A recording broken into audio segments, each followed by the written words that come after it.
नमस्कार दोस्तों, स्वागत है आपका। आज अनुच्छेद 20 को पूरी विस्तार के साथ समझेंगे।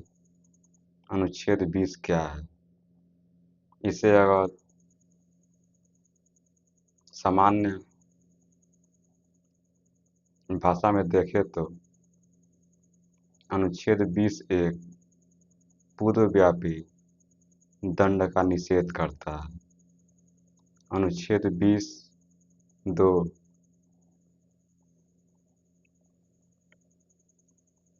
किसी भी व्यक्ति को एक अपराध के लिए 2 बार सजा देने का प्रावधान को समाप्त करता है। मतलब एक अपराध के लिए 2 बार सजा नहीं दी जा सकती। अनुच्छेद 20(3) कहता है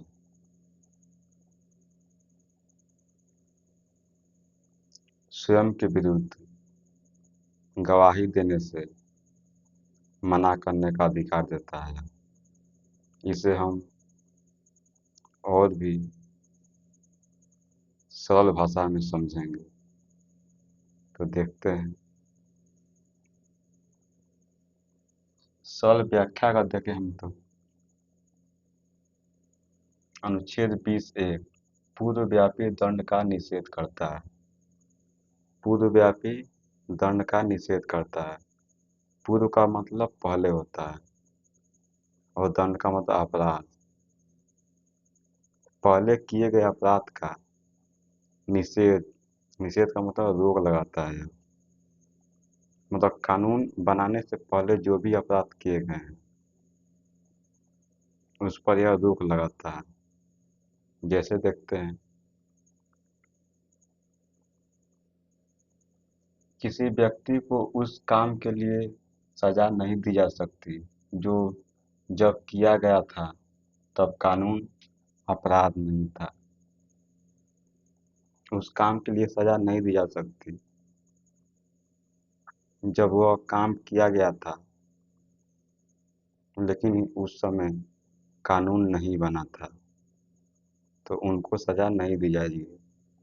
जब कानून ही नहीं बना था उस समय तो सजा क्यों दी जाएगी? इसे समझते हैं एग्जाम्पल के तहत। जैसे अगर 2026 में कोई नया कानून बने, तो 2026 में कोई नया कानून बने, क्या कानून बने? गाना गाना अपराध है। 2026 में कोई कानून बने कि गाना गाना अपराध है, तो 2024 में कोई गाना गाया हो, 2025 में कोई गाना गाया हो, तो उसे दंड नहीं दिया जाएगा, क्योंकि कानून कब बना है? 2026 में बना है। लेकिन 2026 से पहले जो भी गाना गाए होंगे उन्हें अपराध नहीं माना जाएगा, क्योंकि उस समय कानून बना ही नहीं था। यहाँ पर देख सकते हैं, गाना गाना अपराध है, तो जो व्यक्ति 2024 में गा चुका था उसे सजा नहीं दी जाएगी। जो पहले गाना गा चुका था कानून बनने से पहले, उसको सजा नहीं दी जाएगी। इतना समझ गए होंगे। आगे देखते हैं। अनुच्छेद 20(2) अनुच्छेद 20(2) क्या कहता है? एक ही अपराध के लिए 2 बार सजा नहीं दी जाएगी। एक अपराध कोई व्यक्ति करता है तो उसे 2 बार सजा नहीं दी जाएगी। समझते हैं इसको। कोई भी व्यक्ति एक ही अपराध के लिए 2 बार मुकदमा और सजा नहीं भुगतेगा। कोई भी व्यक्ति हो, एक अपराध के लिए 2 बार सजा या मुकदमा नहीं भुगतेगा। जैसे अगर मोहन को चोरी के लिए एक बार सजा मिल चुकी है, एक व्यक्ति है मोहन जिसको एक बार चोरी के लिए उसे सजा मिल चुकी है, लेकिन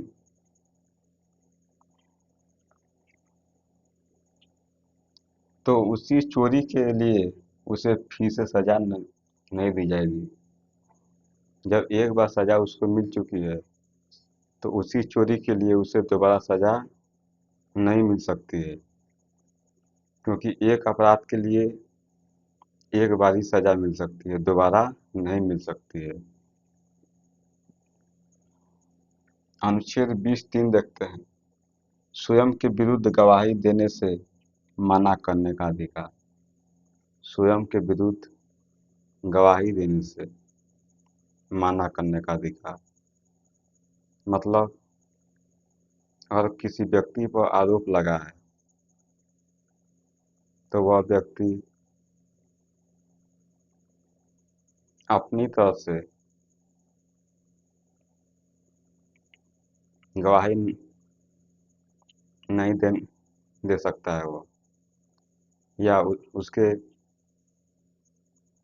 मन के मर्जी पर निर्भर करता है कि गवाही वह देना चाहता है तो गवाही वह दे भी सकता है। अगर वह गवाही नहीं देना चाहता है तो वह गवाही नहीं भी दे सकता है। कोई उसको मजबूर नहीं करेगा। जैसे देखते हैं, अगर पुलिस किसी आरोपी से कहे कि हाँ बोलो तुमने ही मारा, तो वह व्यक्ति मना कर सकता है। अगर आपको कोई आरोप लगा है और पुलिस जबरदस्ती करे आपसे कि आप बोलो कि हाँ मैंने ही मारा है, तो आप उसे गवाही देने से मना कर सकते हैं। यहाँ पर साफ साफ लिखा गया है यहाँ पर, अगर पुलिस किसी आरोपी से कहे कि हाँ बोलो तुमने ही मारा है, तो वह व्यक्ति मना कर सकता है, उसे मजबूर नहीं किया जाएगा। मतलब अपने विरुद्ध, स्वयं के विरुद्ध गवाही देने से व्यक्ति मना कर सकता है।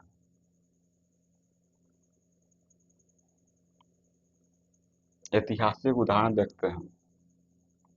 पहला केस आता है नंदनी शतपथी बनाम पी.एल. दानी 1978।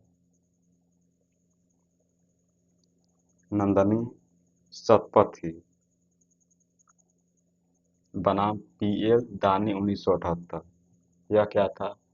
नंदनी जी ने पुलिस को कहा कि वो अपने खिलाफ कुछ नहीं कहेंगी। नंदनी जी ने बोला कि वह अपने खिलाफ कुछ नहीं कहेंगी वो। अच्छा, सुप्रीम कोर्ट ने कहा किसी को भी मजबूर नहीं किया जा सकता कि वह अपने ही खिलाफ बोल दे। सुप्रीम कोर्ट ने कहा भी कि जब वो व्यक्ति अपने विरुद्ध गवाही देने से मना करता है तो उसे आप मजबूर नहीं कर सकते कि गवाही आप दीजिए ही दीजिए, क्योंकि उसके पास यह अधिकार है अनुच्छेद 20(3) के तहत। आगे देखते हैं। दूसरा केस आता है सेल्वी बनाम कर्नाटक राज्य 2010। सेल्वी बनाम कर्नाटक राज्य 2010। इसमें क्या हुआ? इस केस में सुप्रीम कोर्ट ने कहा कि पॉलीग्राफी परीक्षण, नार्को परीक्षण, ब्रेन मैपिंग क्या है आप बिना सहमति के नहीं हो सकते। पॉलीग्राफी परीक्षण हो सकता है, नार्को टेस्ट हो सकता है, या फिर ब्रेन मैपिंग। यह जो भी मशीनें हैं यह झूठ को पकड़ने का एक तकनीकी माध्यम है, मशीन है, लेकिन इसे कोर्ट स्वीकार नहीं करता है।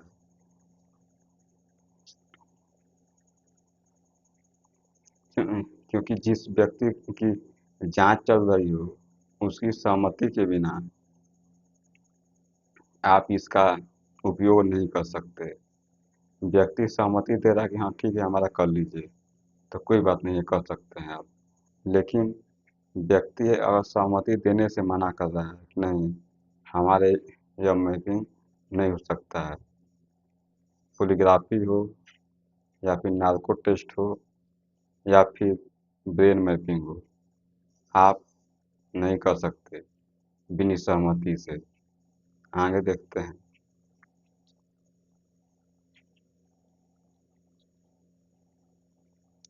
वरना यह अनुच्छेद 20(3) का उल्लंघन होगा, क्योंकि उसकी सहमति जब नहीं लेते हैं तो अनुच्छेद 20(3) का क्या हो जाएगा, यहाँ पर उल्लंघन हो जाएगा। क्योंकि यह अधिकार देता है कि स्वयं के विरुद्ध गवाही देने से मना किया जा सकता है। तो आप इतना समझ गए होंगे। आगे देखते हैं। वेंकट रमन बनाम भारत संघ 1954। वेंकट रमन भारत संघ 1954। इस केस में एक सरकारी अधिकारी के खिलाफ भ्रष्टाचार की जांच चल रही थी। इस केस में एक सरकारी अधिकारी थे जिन पर भ्रष्टाचार का आरोप लगा था, उनके खिलाफ जांच चल रही थी। क्या हुआ, वह यह कह रहा था कि उसे अपने ही खिलाफ बयान नहीं देना चाहिए। वह कह रहा था कि अपने ही खिलाफ बयान नहीं देना चाहिए। मतलब आपको अगर आप पर आरोप नहीं लगा है तो आपको बुलाया जाता है अगर पूछताछ के लिए, और आप कहते हैं कि हमें स्वयं के विरुद्ध गवाही देने का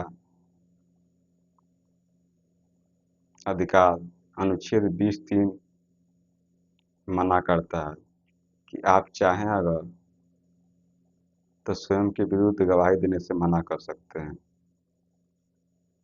तो जिस व्यक्ति पर आरोप लगा ही नहीं है उस पर अनुच्छेद 20(3) का लागू ही नहीं होता जब तक उस पर आरोप सिद्ध हो जाता है कि ठीक है